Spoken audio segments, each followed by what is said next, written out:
Dreams become reality with a perfect platform. Give wings to your ambition. Ignite it with power, with creativity, and let it fly. Let it fly high to reach the sky. Let your passion lead you. Take you places. Script your success story. And make you a champion in your mastery.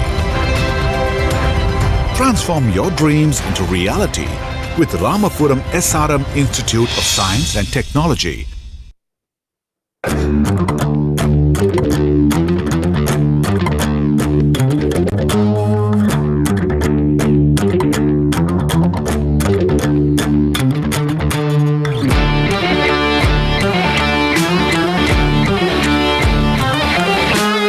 டேய் சும்மாறா நானே நொந்து போயிருக்கேன். நண்பா உனக்கு ஞாபகம் இருக்கா?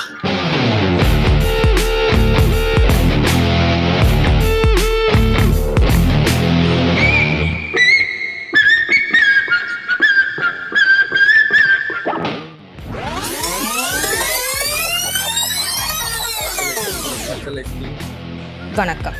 இன்றைய முக்கிய செய்திகள். கொரோனா பெரும் பரவல் காரணமாக பொது முடக்கம் அறிவிக்கப்பட்டுள்ளது. இதனால் அனைத்து கல்லூரிகளும் அடைக்கப்பட்டு ஆன்லைனில் வகுப்புகள் நடைபெறும் என்பது இதன் மூலமாக அறிவிக்கப்பட்டுள்ளது. அப்போ hashtag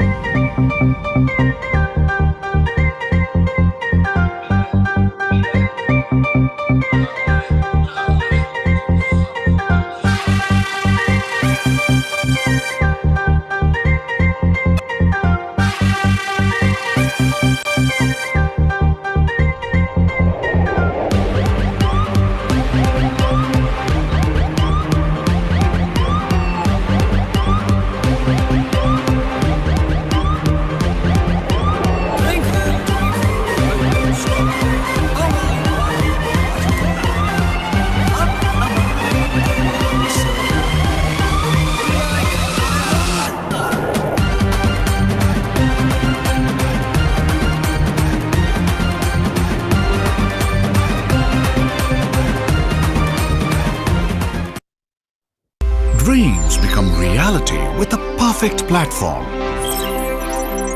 Give wings to your ambition. Ignite it with power, with creativity, and let it fly. Let it fly high to reach the sky. Let your passion lead you. Take you places. Script your success story and make you a champion in your mastery. Transform your dreams into reality with Ramapuram SRM Institute of Science and Technology.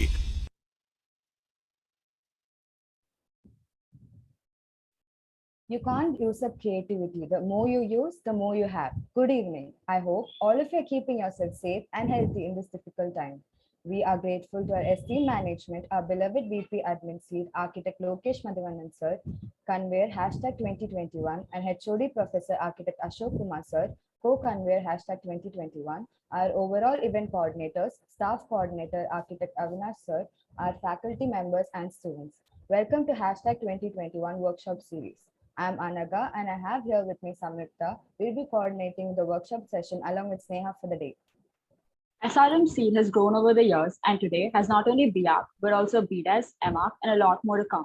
All thanks to the patience and perseverance of our very own Architect Lokesh Sir, Vice Principal SRM scene and convener of hashtag 2021. I now request our HOD Professor Architect Ashok Kumar Sir, co-convener of hashtag, to give the welcome note. Yeah, good evening one and all present here. Sorry, my camera also struggling now. Anyhow, Avin Adesan, good evening. Hope your camera is ready now. Yeah, on behalf of SRM Ramapuram, we welcome you, Avin Adesan.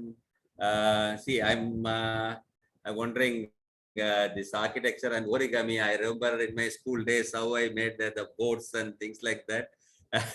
Now I want to also I'm eager to see how architecture and origami related things you are showing to us. Hope I'm looking forward to you, and we give you warm welcome to you on this topic. Hope all our of course our students will love to do this origami.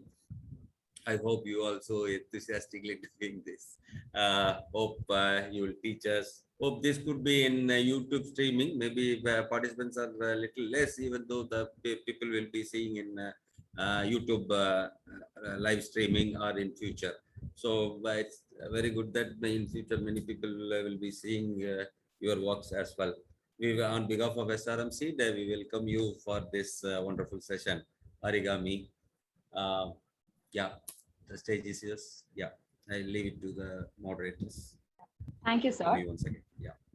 To avoid inconvenience for all of us, I request all of the participants to keep your mic switched off throughout the presentation. Participants can use the Q&A box to ask questions, and these will be addressed in the Q&A session towards the end of the workshop. Kindly refrain from using offensive language in the chat box. Participants are requested to fill the feedback form sent in the chat box to receive their e-certificates. Thank you. I now request Sneha to introduce our speaker for the day. Thank you. Good evening to everyone present here. It is my immense pleasure to invite Miss Avi Natesan. Miss Natesan is a 21-year-old who is currently doing her BE in Computer Science at SSN College of Engineering, Chennai. At age 17, she started India's first and largest online slime shop, where she sells slime, a non-toxic, stretchy, and versatile substance which can be used as a toy for kids or a stress buster for adults. For her enterprising startup, Miss Natesan was named one of the top 10 young entrepreneurs on Instagram and was named in magazines such as The Hindu, Malayalam Manoram, Go Tamil Nadu, etc. In addition to this, Miss Avi is also a self-taught origamist. She has conducted 7 professional-level origami workshops, including being invited to conduct 3 origami workshops at VIT University for the undergraduate engineering and architecture students. She has also conducted origami classes for various non-profit organizations and businesses such as Shusaya Homes, Abhay Homes, and Andhra Mahila Sabha.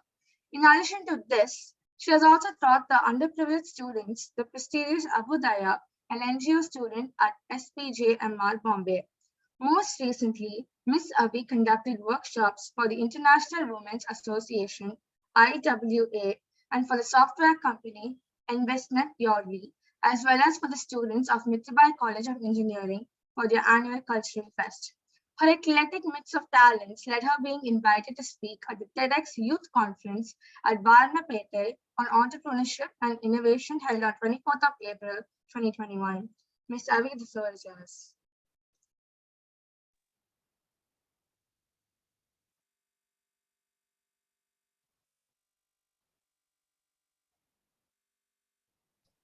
Unmute, madam. Avi, we can't hear you. Can you check if your earphones are plugged in? Can you hear me now? Yeah. I'm sorry. So thank you so much for the introduction. I'm really happy to be here, and we'll be talking about origami in architecture. So, right. So coming to the point, I'll just share my PowerPoint which I prepared for you guys. It's just here.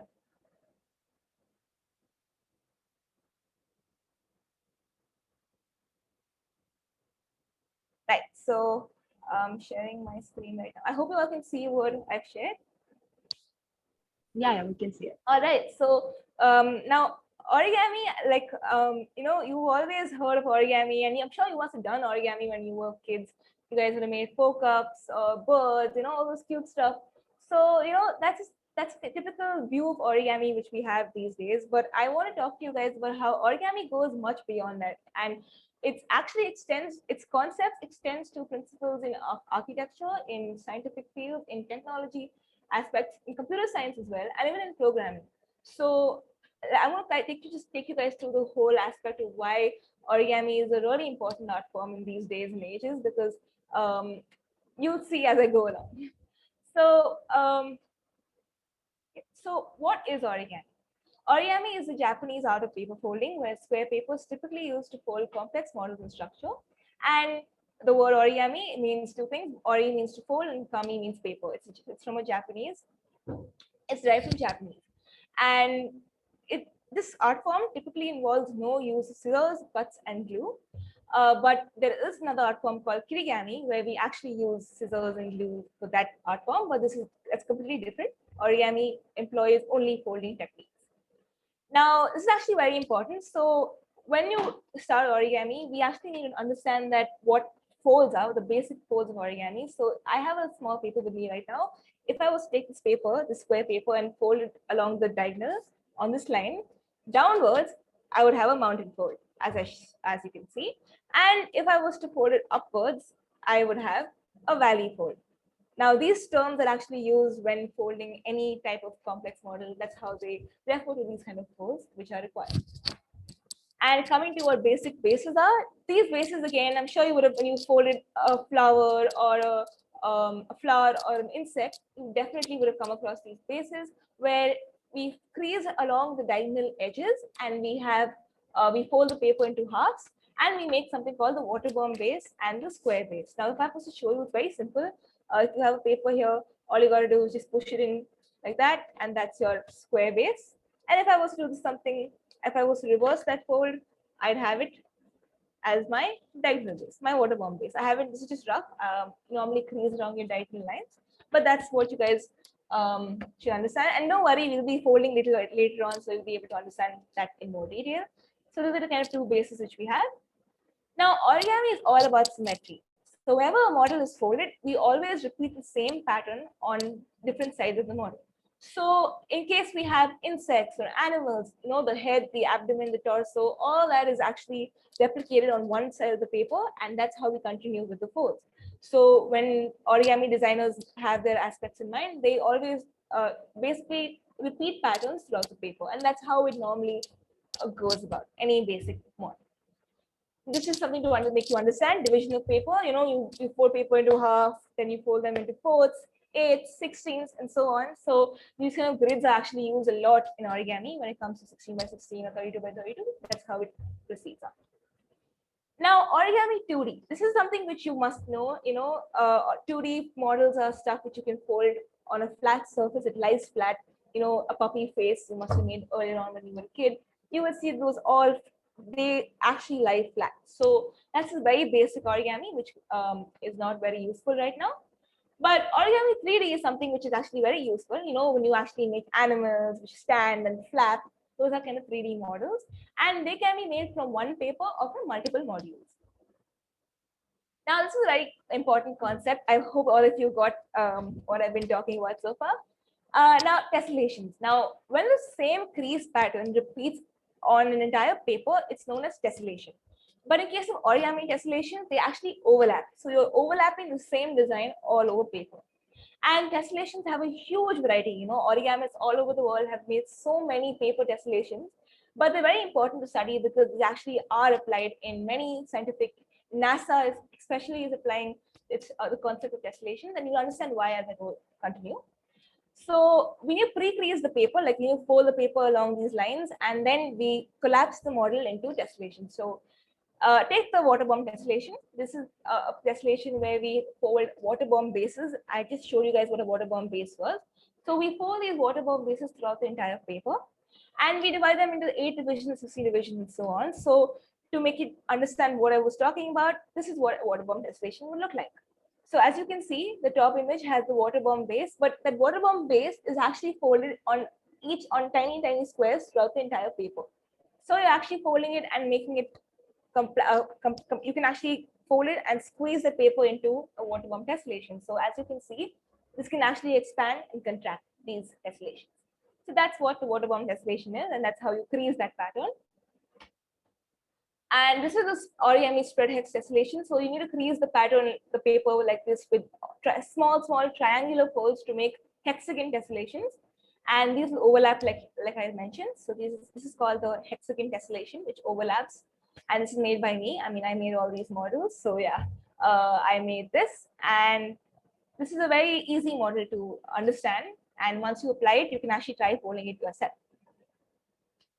Now, coming to clover-fold tessellation, this is actually very unique because you can apply mathematical concepts into this. If you want a 3-layer clover-fold tessellation, you will actually follow the formula 6 n minus 2. So you have to divide the paper into 16 divisions. And that's how you go on. So if you want 11 layers, you would fold the paper into 64 by 64 grid. So this is what the clover-fold tessellation looks like.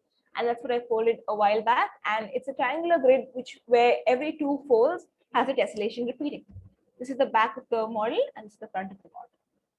And as you guys can see, it's a triangular folds here and there's square folds here. So you can understand that on top you'll have a square fold, but when you reverse the paper, it's actually a triangular fold. And this is something fun. Star puff tessellation is another variation of triangular folds. You collapse triangular folds around the entire model to make star puffs like stars, which will pop out, and you can then collapse it and put it together. Similarly, Celtic circular tessellation is something where you use triangular folds again, but here you're twisting the paper instead. So you get something like that. And again, so the origami hydrangea is something very, very, very common tessellation people know about. It's something which is very easy to fold. But again, it depends upon your layers. If you're going to fold a basic grid of 16 by 16 grid, then you will get a small hydrangea.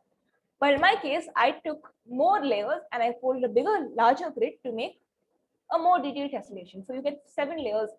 This is actually 5 layers in this model, but you can go on and keep making more and more layers if you keep diversifying and making the grid smaller and smaller. So these are the tessellations in architecture. And if you guys have any questions, feel free to ask me after I finish the PPT. I would be happy to tell you guys any doubts you may have throughout. So tessellations in architecture are actually different. They don't follow the same origami principle. Instead, they're finely packed towards each other like a honeycomb and a kaleidoscope square. That's how you basically pack it in architecture. And to give you some examples, before that, I want to tell you guys what to understand how to tessellate. Now, tessellating patterns actually depend upon the polygon you're using. And the most simplest pattern to tessellate is the polygon. Now, the polygon has, as you know, there's different sizes of polygon. And something very, very important to understand is that the formula of the interior angle of the regular polygon will actually tell you what to tessellate. So the formula is 180 minus 260 by n. And basically, the interior angle has to be a factor of 360. So here, you can actually understand a square has 90 degrees interior angle. It's a factor of 360. It will tessellate. That means it will be finely packed. Like I think in chemistry, in 12th standard, you will come across the fact of molecular packing. It's exactly what's employed here. You have squares come together and they fit perfectly. Pentagons and heptagons will not because their interior angles are not a factor of 360, so it will not tessellate. It will not be able to fit anywhere, but a hexagon will. Now, for examples like I was talking about, the French Museum, the Louvre, actually employs tessellation in its architecture. You have triangular bases all over the museum, and they've actually used the concept of tessellations when they were designing this building. Now, the architectural museum called called the Queen's House in Greenwich, they actually follow the same rules of tessellation where they have twisty triangles. This is more aesthetic appeal. It's not exactly perfect tessellation. It's more like aesthetic for the idea, but you can see that the way they pack these triangles into a twisting form, the Celtic circle is nicely embedded in those patterns. Now, coming to the history of origami, now you must be wondering, everybody talks about how origami is a child's play. You making these cute things all around and stuff, but it was not until the middle century when people started to discover that it was more than an art form. It's not just a child's play. You can do a lot of things with origami. And this sudden change is taking origami to folding simple cranes and simple animals to a lot harder modules like tessellations and fractals. That became evident because of the application of maths. Now, this concept I'm going to talk to you about next is a little advanced, but I just want to cover a small, brief aspect of it. Now, it's okay if you don't understand, just try to visualize it. So, a circular packing is actually a concept which every origamist right now employs. That's how they actually make modules. Now, you must be wondering, how do people figure out how to make insects? Like, how do you even come up with the idea of making insects and owls? Like, how do you even do that? Now, it's actually because they employ something called circular packing. Now, circular packing has these flaps where they take each circle to make flaps. Now, the diameter and the circumference of each circle actually matters. Now, why I'm saying that is because suppose you take a flap and this flap, I hope you all can see my camera. Yeah. So if I was to take this flap here and fold it,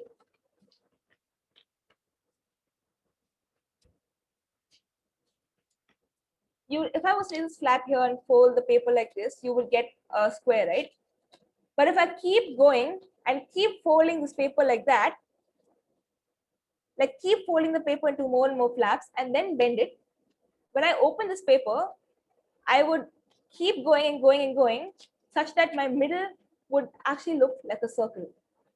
So that's the idea which people use, that if you keep folding more and more flaps, as you go along, its diameter will slowly become a circle. It won't be a perfect circle, but it will represent that of a circular pattern. So they use this formula when they apply it in the model. So to make it understand it clearly, you can see this insect, the spider on the screen. This spider, the abdomen and the torso is set, but how do you make its legs? Its legs actually depend upon the circles which is involved in the packing. And if you want to understand about this more in detail, definitely go check out a program called Tree Maker. When you put Tree Maker, it will explain why circular packings are used, and you can understand the whole concept behind how to make spider legs and animal legs, and that will be a lot clearly understood if you go check out this program. So coming to fractals. Now, fractals are a structure in which every smaller pattern represents the entire model as a whole. And fractals are everywhere. You have them in snowflakes, in lightning, in rivers. Almost every kind of natural occurring life form has a fractal to do with it. So I just want to understand what fractals are. I am sure all of you would probably come across fractals in your architecture or in engineering. It really is a very important concept. But take the fern leaf. The fern leaf has a whole leaf, and then each individual stem has more leaves, and that leaf looks like the entire leaf model. So the Warncock snowflake is a very, very important aspect of fractals. It was developed by Helge Warncock in 1904, and it's one of the earliest fractal designs. And if you are an NID student or something, I'm sure that this keeps coming across because they love to talk about the Warncock snowflakes in design and anything you use, because it's a very important concept, not just in design, but also in electrical engineering, where radio antennas are actually developed on Warncock snowflakes. Now, why is that so? It's because, now take this triangle here. Now, on the triangle, on one length of the triangle, we're going to add the same triangle in the middle. So I'm going to take the edge of the triangle and add one more triangle on each side. Then from the star, I go and on each length of the star, on each side of the star, I will add another triangle in the middle. And I keep repeating this pattern on and on and on and on until I get the last figure. So the figure is going to keep going on and on until I get it. So it can go on and on and on. You can fractal as much as you want. But as you can see, this diameter, this whole figure hasn't changed its area whatsoever, but its perimeter is increasing and increasing. That's the unique part of Warncock snowflake, that as you keep adding fractals, the perimeter will be infinite, but the area will always remain finite. It will increase, but it will be finite. It will not become a lot. I won't increase as much as the perimeter. So this is just something you can understand, the perimeter of the Cock curve. Right. And another fractal which is very important is the Sopinski's triangle. Here, basically, you're taking a triangle and you're going to eliminate the middle triangle center. Based on the same triangle, you're going to resize and take off that middle portion chunk. And then you have three triangles now. You have three triangles left in the second stage. Now do the same thing for each three triangles, and you keep going on and on and on. And that's called the Sopinski's triangle.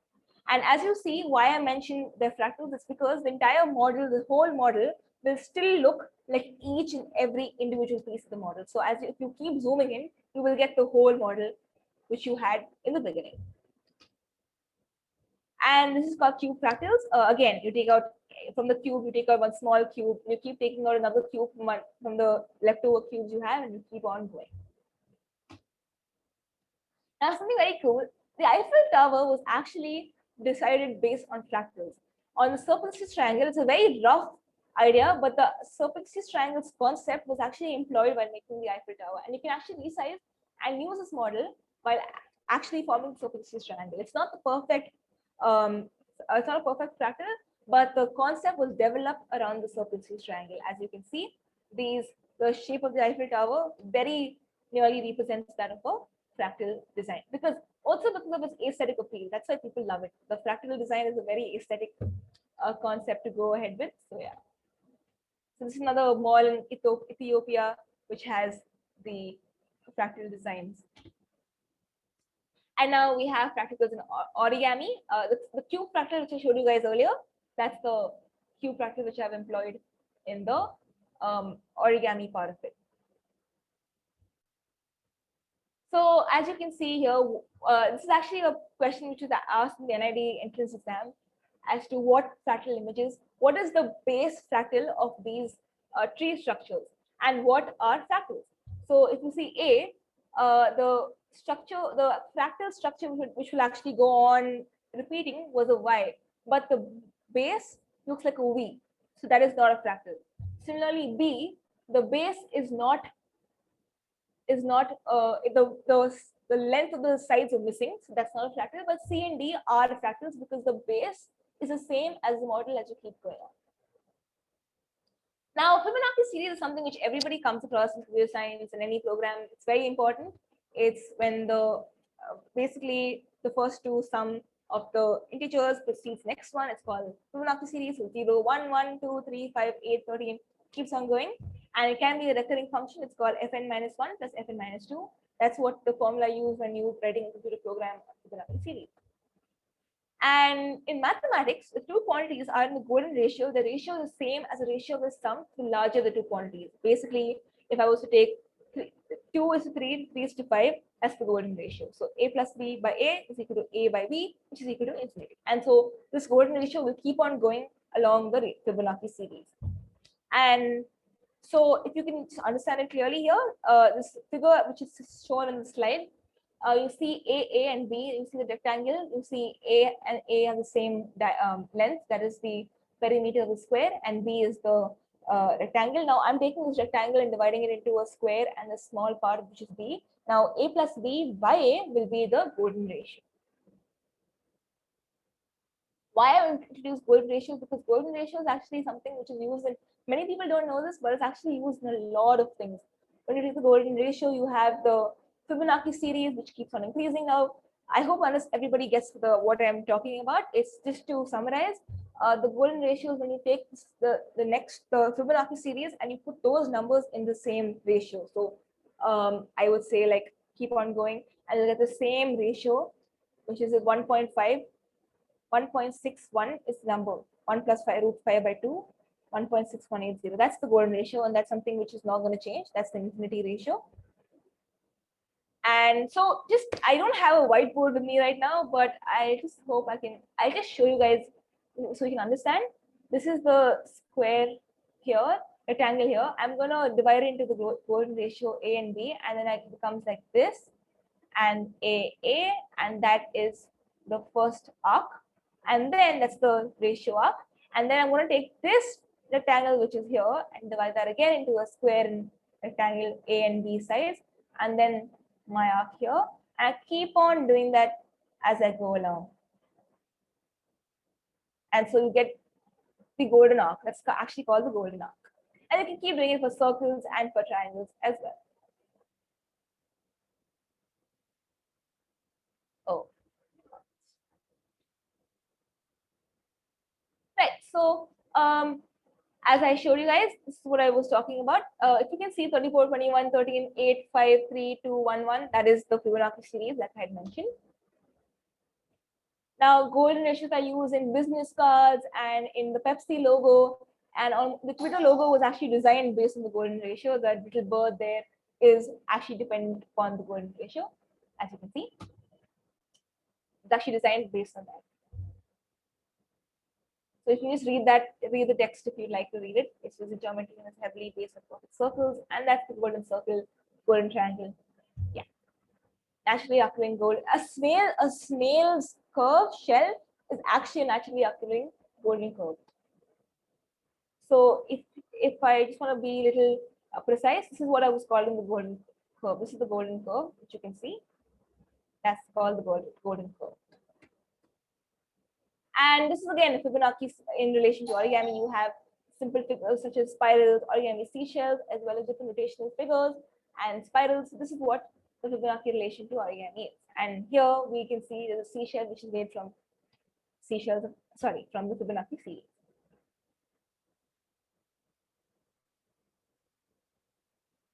So if you guys can see this here, this is the origami application. You have a pine cone and a sunflower fold. Now it's not something, it's just something which I can talk to you guys about how you have like spirals counting in both directions. But again, the same application of Fibonacci series is employed here, but you can see here that the sunflower mold is a golden curve. So that's how I wanted to talk to you guys about. Again, now this question here was actually in the UC exam of IIT Bombay.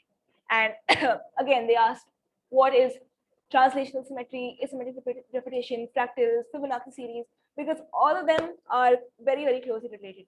Fractals, Fibonacci series, golden curves, and then tessellations are all very, very closely related. So maybe you guys can look at this and tell me what the answer of this is at the end of the PPT.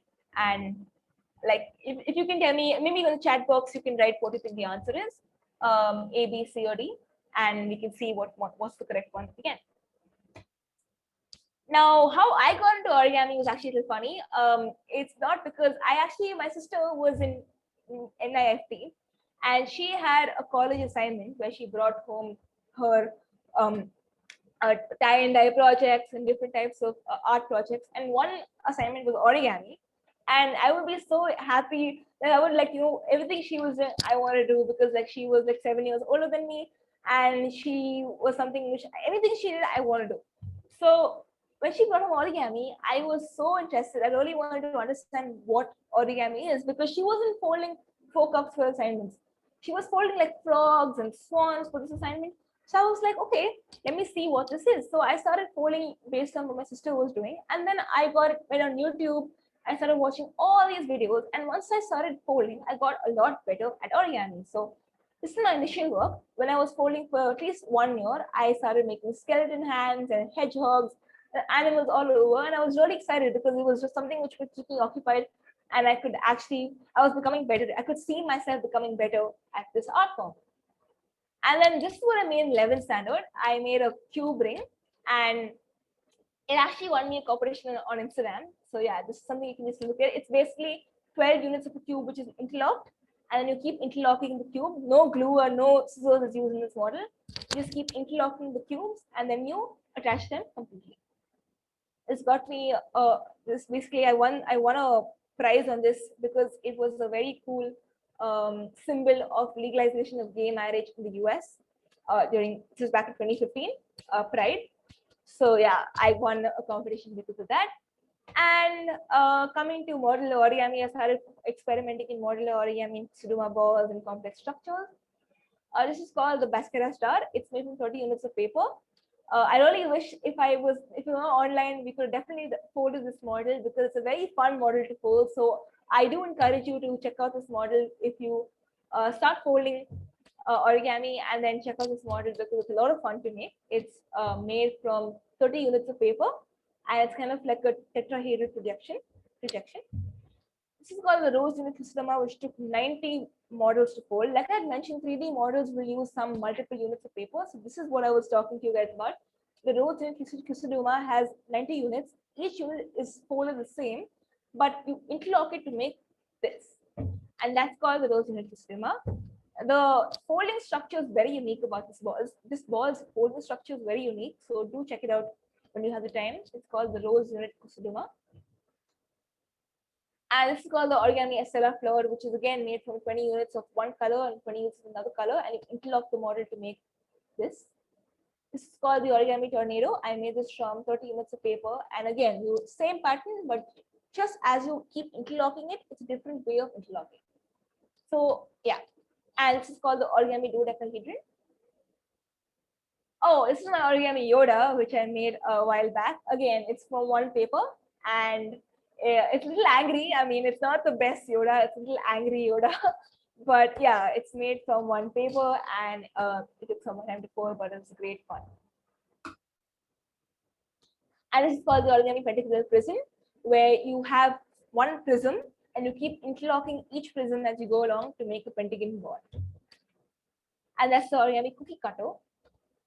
It's actually called cookie cutter because you can see the star holes all over. So yeah, that's called cookie cutter.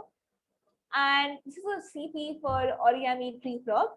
The origami tree frog is folded by Robert Lang, and it again works on the basis of symmetry: 2 hind legs and 2 forelegs, 2 forelegs. And this is called the origami fiery dragon, which I folded 2-3 years ago. It's a lot of fun to do this as well. It's another basic one paper dragon model. Now, this is called structure. Now, the origami black crystal fish owl, which I'm sure you must have seen in the poster which I had put up, that was designed by Katsu Koihei. Now, this model took me 5 months to fold. It was very, very complex. It was 350 steps, and it was folded from a paper which is 60 by 60 centimeter in size. And I had to pre-crease and collapse the model into shapes and legs. You know, every time you make something, you pre-crease and make the flaps and make the common vertex and the leg, the head, the scales. All that was supposed to be done. And as you keep going, like I documented the whole process, and that was what the final model looked like. This was not easy because it was one paper again, so I kept tearing it here and there. And as you can see, I have it right here with me. There's a few tears here and there because it was really hard to fold on a chart paper, because normally you use tissue paper to fold origami models, but it's not available in India here, so I use chart paper. But it was very difficult, but it was a lot of fun because you can see that each flap had a particular body part involved. Now, coming to the end of the PPT, this is actually what I folded last year during the lockdown. I really wanted to fold an origami kitchen, a miniature one. So this is one of my architectural models per se. I actually went to my kitchen and resized each item to see how it would look like if I was to make a miniature origami kitchen. And so this is what I made. You know, it has a stove, it has a bench, it has cups, cutlery, everything possible. I was a lot of fun to make. It took me around 7 to 8 months to make this, but it was a lot of fun and very challenging. You know, you have cups and you have dishes and pans and drawers, and the stove actually turns and the oven actually lights up. You know, the light which we install there and stuff. So there, it was all very, very small 2-inch models. Yeah, and the water actually comes out. So yeah, it's all paper. And yeah. So now origami has also uses, you know, you have in the medical field, origami is used in the creation of nanobots. Actually, people are actually making small medical pills which will unfold and deliver the treatment to the person's body when they swallow it.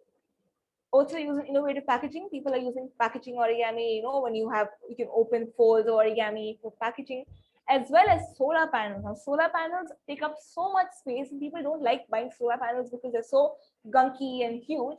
So people use origami for that. You know, you can just take solar panels and fold them so that they take less space, and then open them only when in use in the summer, and then fold them to make it much smaller and put them away in the winter. The latest trend is also putting origami in tessellations and skirts and pleats and sleeves, and also in the defense department, where they use origami tessellations to collapse the model when not in use, and when in use they pull it out and use that as a bulletproof shield, so that they can basically use that as a bulletproof shield, and so when bullets come, they can just use that as a protective gear. And most recently, I even developed a project for IIT Madras, where we were designing a wheelchair ramp. But the wheelchair ramps, which are used for MTC buses, they're very gunky again. They're metallic, they're gunky, they take so much space up, and the bus conductor finds it hard to store it. So we were finding origami methods using the techniques of origami folding. You employ that into the steel material or the metal material, and you basically try to collapse the model such that you can put them under the bus seat when not in use. And when in use, you open them so that people who are physically disabled or have any impairment can get on the bus with using the ramp, which is used at that point in time. So yeah, this is the end of my PPT. I hope you guys enjoyed that. If you have any questions, feel free to answer and feel free to ask them, and I can happily answer them before we go on to the folding of the stage. So, and if you have any doubts, let me know. I'll be happy to answer them. Okay, Thank you, so Ms. Nadesan. We are now open for a Q&A session. I think we have one question. yes, I just saw it. How How do long? beginners begin with origami? So origami, if you want to start with, I suggest to use start with basic models like insects and fold an origami box, or just the small things. Right now we'll be folding an origami crane, but start with like flowers and a lotus and stuff which is some simple to understand, because those crease patterns aren't very hard. And then move on to more harder complex models like 3D models and stuff. You can always use YouTube, because YouTube has a plethora of things. You can definitely go check it out. YouTube is a great place to start learning. And then you can buy origami books, because those are the best way to increase your structural knowledge. We have a question from Darshana. How long does it usually take to figure out folding patterns for 3D origami models? I'll just stop sharing 1 second. All right. So it takes usually around, I would say that folding patterns for 3D models, if there's a YouTube video available, then I have no problem. I just follow. I mean, if I find a YouTube video for it, I get very happy and I can watch it. And people, they're all Asian art forms, so I fold it through that. But if I was to use one of the origami books, then they don't really. You have to figure out the crease pattern by yourself. That takes a lot of time to understand, because you have to see where the model was folded, then understand how they went from one stage to the other. It's not demonstrated live. So that takes usually 2 to 4 days to understand, and then I go on to fold. Does paper grade and material impact the origami? If yes, then how much? And yes, then how much? Definitely. I think right now also one big thing about Indian paper is that you only get the craft paper, and it's really not a great paper. But these days there are better origami papers coming to the market. But as I said, all my complex models, they need large papers now, and so I don't really use the small papers anymore. This is for like basic origami when I'm folding small modules like the balls and the stars. I use the small papers, but for larger papers I use tissue paper now. Now, paper grade is definitely important, because if you're going to fold something as complex as the owl, there are so many folds in this. So you can't be using a stiff paper, because it will not fold your model. So I recommend using copper tissue foil and tissue paper. It's available in Ananda Stationery in Chennai. So you can definitely use that when you fold your models, something a lot more complex. But for basic folding, I say go for like something which is like a start with A4 paper or colored paper, or just a normal sheet of paper which will work. That will definitely be able to.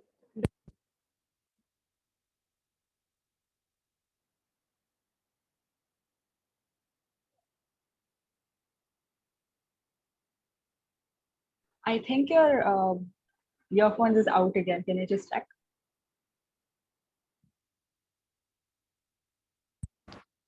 Hello? Yeah, we can hear you now. Yeah. There are a couple of more questions. Any more questions? Yes, there are more questions again by Aman Arora. We do origami models with paper, but when we do the construction, the material changes. So what are the challenges to look after? Can you elaborate maybe as in what material changes? Like when you're making paper, I mean, I'm a little confused as to what you mean, because like,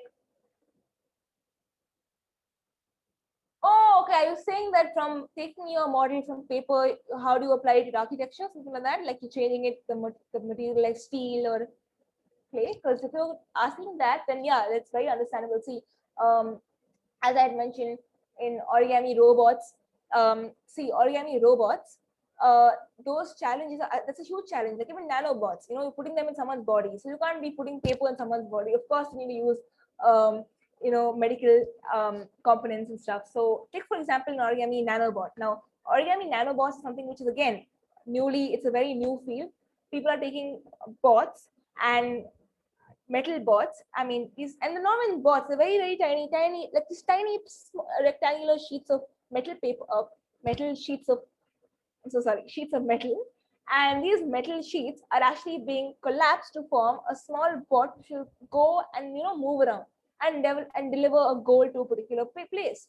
Now, how they're doing that is because they have an electromagnetic field or a magnetic field, once it's stimulated by an outside environment, will that actually fold along the crease lines. So definitely go on YouTube and check out origami nanobots. You will actually find people in Harvard and MIT doing work on this. If you fold it according to a particular magnetic field, it will form a nanobot. And so I would say challenges to look forward to look after is what you can stimulate that material with, and what will actually work when it comes to a harder component. So what shape of paper is used for traditional origami? Square paper, that's traditional. I mean, I think almost all models are folded from square, because the square paper has that symmetry, right? When you fold it into a triangle, you can get a triangle, you can get a square, you can get the perfect symmetrical patterns. So it's always a square which is used, but more often than not, you will use rectangles and hexagons and triangles. Yeah, I think we can move on to the folding session now. Sure. So everybody has a square paper with them. I'll just bring on mine.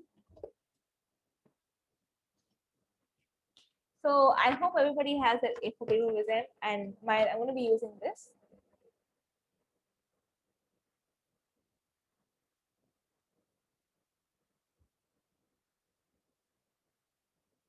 Yeah, so just raise your hand once you, if you have like the paper ready with you and you want to start folding. We're going to be folding an origami crane. So if you have your paper, square paper ready, just raise your hand and I can start.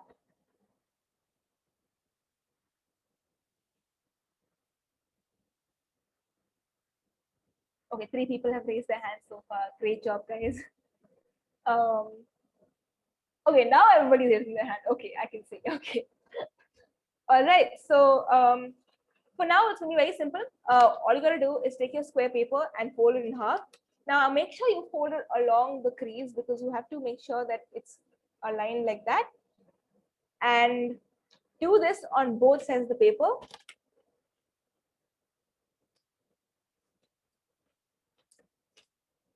Now, just do that. And once you're done with folding it in half and on this side, just raise your hand so I'll know.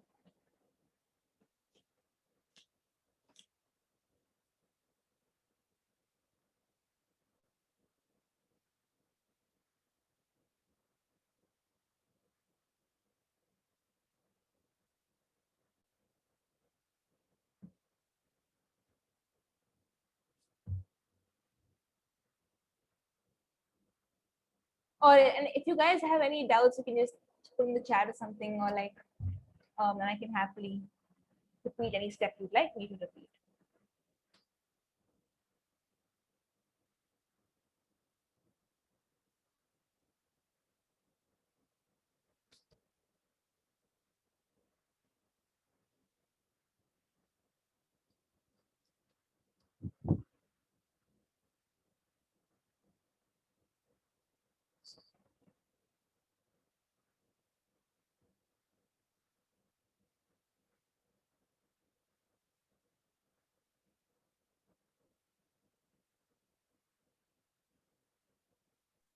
We have a question.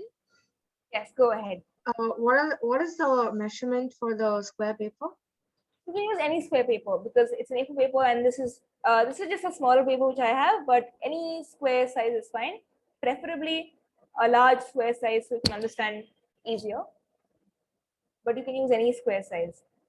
The best thing to do is to take a A4 paper and just fold that into a triangle and cut off the excess, which everybody does when they want to get a square paper, because A4 paper is very easily accessible in everybody's house. So you can just get that and you can start. So once you guys have folded into half, now fold this paper into a triangle. Now do one thing, okay? You folded this paper this side, no? Like I had mentioned, a mountain fold and a mountain fold here. I hope you guys know what mountain folds mean. But yeah, this is a mountain fold. Now what I want you guys to do is valley fold the triangular side. So diagonal, we're gonna valley fold. And do that on the opposite side as well. So again, you're gonna take this and fold this. I hope you all can see this well. If you can't, then I can even use my other origami camera so you can see it much better.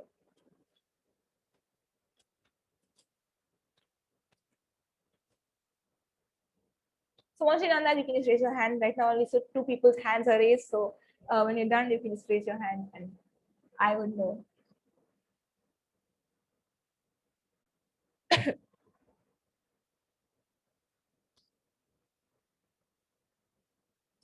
people so far. So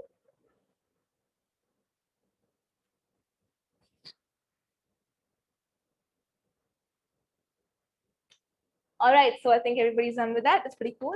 Now that we have this ready, what we're gonna do is fold the square base. Now I'm sure all of you would have watched the PPT. So based on that, I'm gonna ask you guys to fold your square base.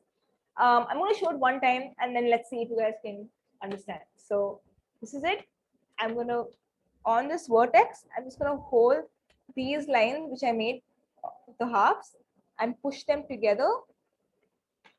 You can see, right? Here, push them together, and that's my square base. If you got that, then let me know because awesome.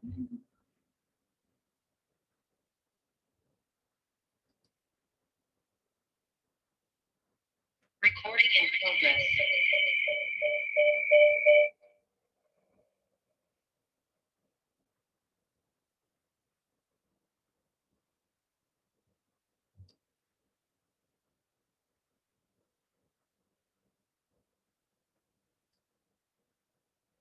If you guys want to repeat that, I can repeat that.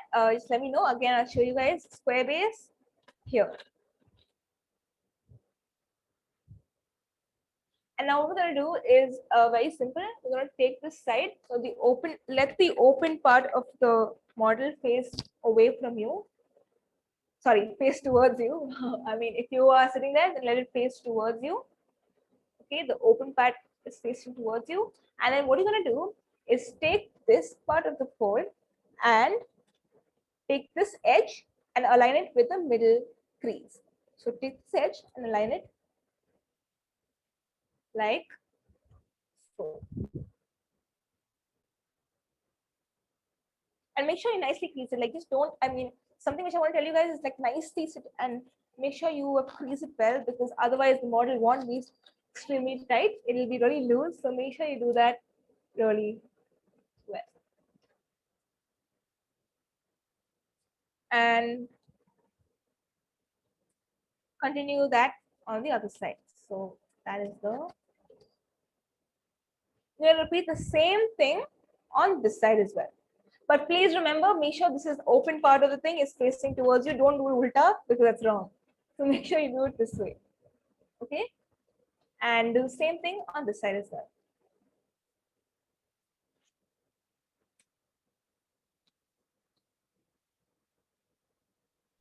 Miss, I think Shruti wants you to repeat Yeah, sure. the step.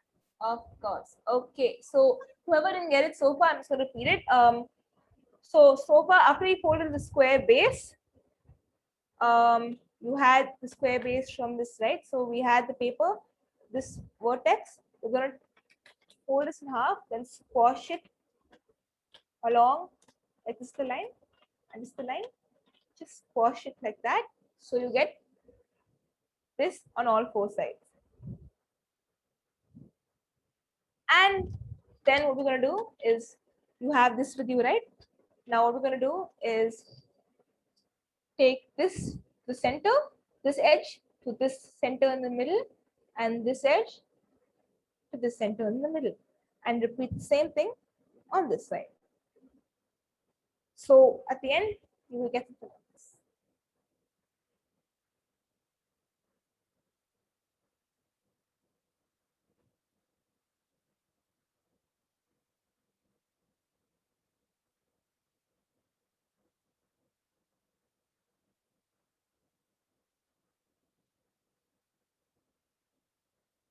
Hey guys, so once you got this is the next step is a little tricky, but it's very easy. Don't worry. Let me know if you finish this, and then I can continue. Just like raise your hand, maybe. Go on.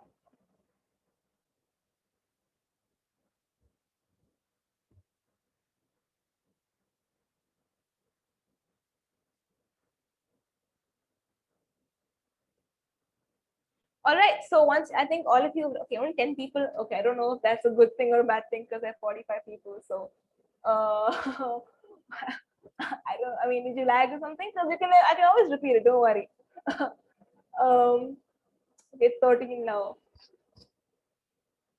I don't know if people are just lazy to raise their hand, but okay, I will continue if you guys have got it. Okay, now the numbers are here. Thanks, guys. Thanks. Okay, thank you. All right. So now that you have this, we're gonna go on. Okay, so whoever's asking what we're gonna be making an origami crane. It's one of the simplest models you can make, and it'll teach you a lot of the concepts of origami. Like I taught you guys the square base, the manifolds, and so you can continue with this aspects in mind. So yeah, and now that we have this, right? What we're gonna do is on this line here, basically this phase here, we're gonna just fold the triangle like that. Just fold the top triangle as and put it back up. Fold it and then push it back up. We get this. And then what we're gonna do is we're gonna open this out, lift this flap up, okay, on that line you just made. All right, yeah. The model will not lay flat, don't worry. I'm just gonna lift it on that line. I hope all of you can see me.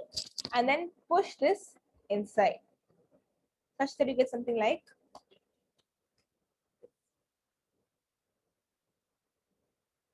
I'll repeat that for people who didn't get it. So what we had this, right?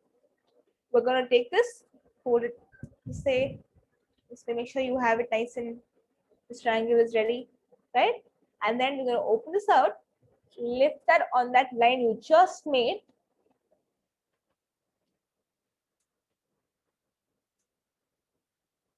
Right? And then push this part along those lines. Do the same thing on this side. And once you guys are done with this, then let me know.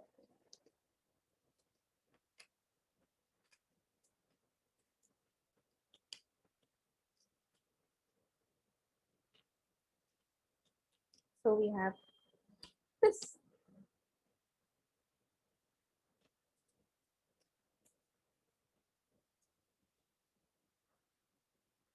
Yes, I can show once again. I'll just do it again if you guys don't get it.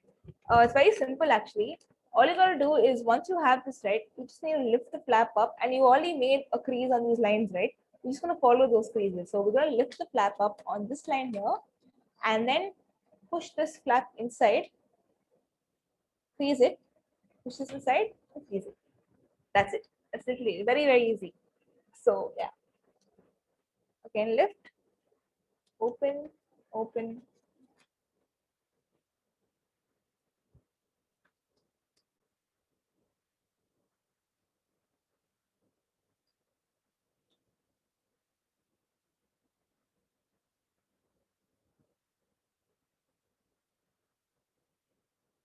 Hope all of you got that so far.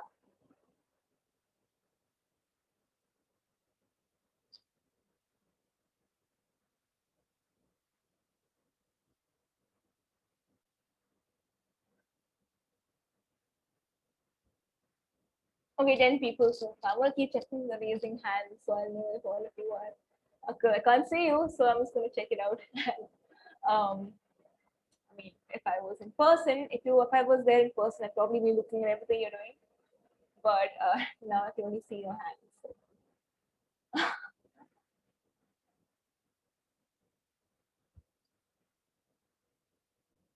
Okay, so I guess that's pretty good. I mean, 25 hands. Okay, great. No. Yeah. Awesome. Now, now we have this. It's very simple now. Okay, so now we're going to take the bottom part. Okay, this is the top part, one with the triangle poofy here, bottom part. Before we do that,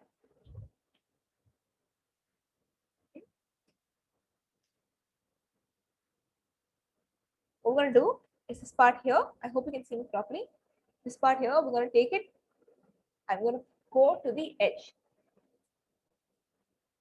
Same way I told you guys, this edge here goes to this edge.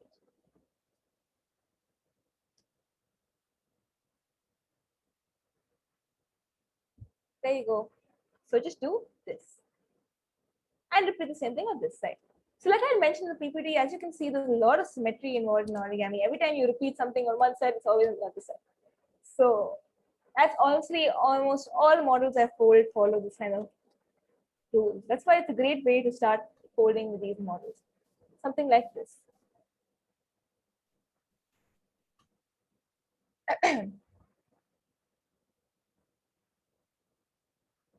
Okay, and then we'll continue the same thing on this side. Same thing like I told you guys. This one, this side here, and this side here. Now I'm very careful. Don't make sure you do it this way. Okay, don't do it this way. Make sure that the top of the model is the triangle one here, and you're folding it like this because it's very important. And if you don't do that, you'll have to repeat everything all over again. So make sure you are careful with that, and you get this. There's actually a legend which says that if you fold 1,000 cranes, you will be granted a wish. People in Japan have this myth that if you fold 1,000 cranes, you will get a wish granted to you by God. So if you go to Japan, you'll probably see a lot of cranes flying, like folded cranes folded by people all over the place. Like, you know, there's a whole crane exhibit and a lot of origami all over there. So that's something which is a fun fact to know. So yeah, and once you get this, you can let me know. Now we're almost done with the model. So once you get this, let me know and we can continue. So as you can already see, it's going to be the flaps. Yeah, this is what it's going to look like. And once we have this,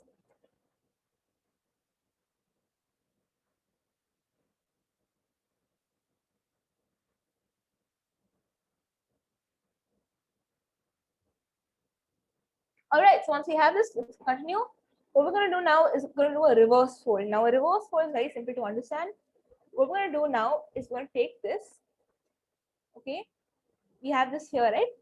Take this, open this out a bit, and lift it up. Lift this up all the way to the middle, and then just push the flaps back. So you get something like this. I'll repeat the step, don't worry. You have this, open it out, lift it up. Okay, don't go flat, don't make it flat because this is wrong. All the way up, lift it, and then you fold it.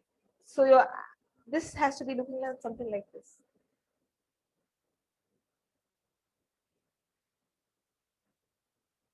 It's like geez, you can't see it. It's like yeah.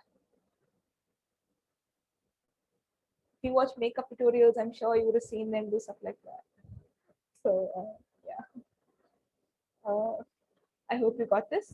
And just do the same thing on this side as well. So if you learned on this side, do the exact same thing on this side.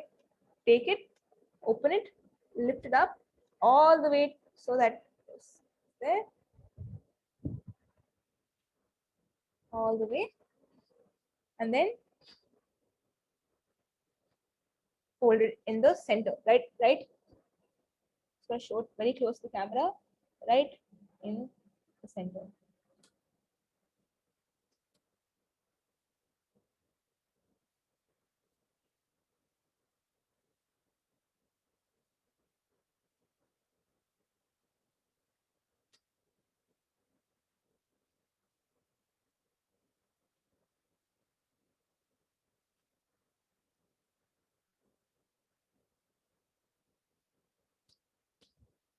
Easy, right?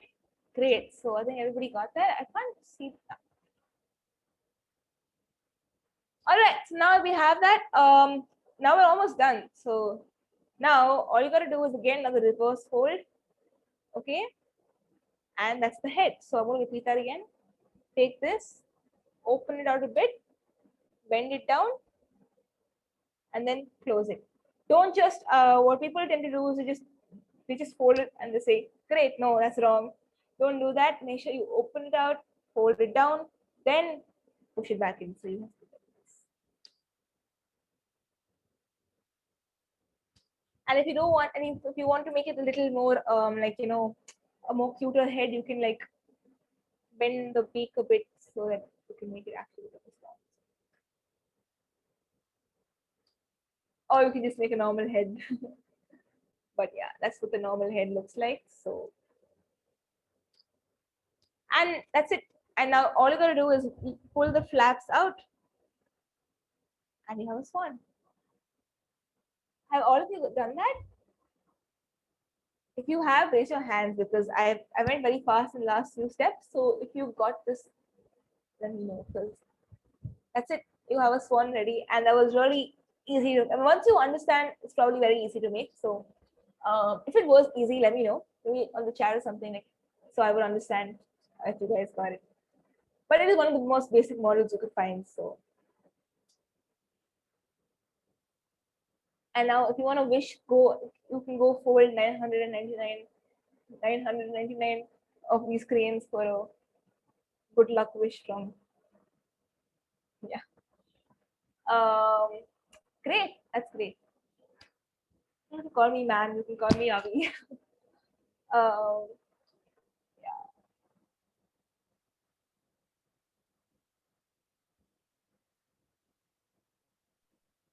Thank you for Yeah. that wonderful session, Ms. Matheson. I'm sure we all learned a lot from you.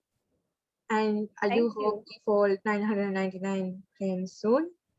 To check out Ms. Matheson's works, links to our social media platform have been posted in the chat box. Kindly follow them and our Instagram page, SRMC, to stay updated on the upcoming events. Don't forget to log in for tomorrow's workshops, Charcoal Poetry Sketch by Dr. Lakshmi Kumari at 1:30 to 2:30 p.m. and Watercolor Painting by Madhuvashni at 4:30 to 5:30 p.m. Now I invite our faculty coordinator, Professor Avinash Sir, to deliver the vote of thanks. Good evening, all of you. Hope it was a very, very interesting and fun-filled session by Avi. On behalf of the SEED SRM, I thank our management for giving us such a wonderful, wonderful platform for our students to enjoy and learn so many things. And I thank our VP, Architect Lokesh Sir, for guiding us from the scratch to the full execution of this program, and our HOD Sir for guiding us through the process. Our HOD, Architect Ashok Kumar Sir, for guiding us through the process. And Avi, I would like to say, like, we never knew that origami had so many things, and it was intricately connected to architecture. Thank you so much for educating our students through a fun-filled workshop. And last but not the least, our students are a backbone, and because of whom these events are made possible. I thank the student coordinators and the students for making all this possible. Thank you so much. Thank you so much. Thank you. Had a great time. And if you guys have actually folded some cranes, you can maybe put it on Instagram, and I would love to see what you folded. That would be great to look at. So yeah. Thank you, sir.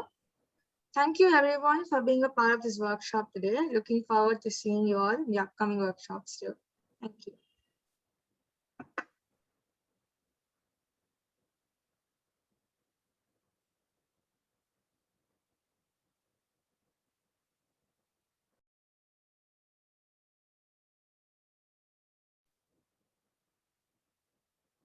Yeah, thank you guys. Thank you so much. Bye. Nice talking to you and telling you everything. So yeah, hope you have a good day.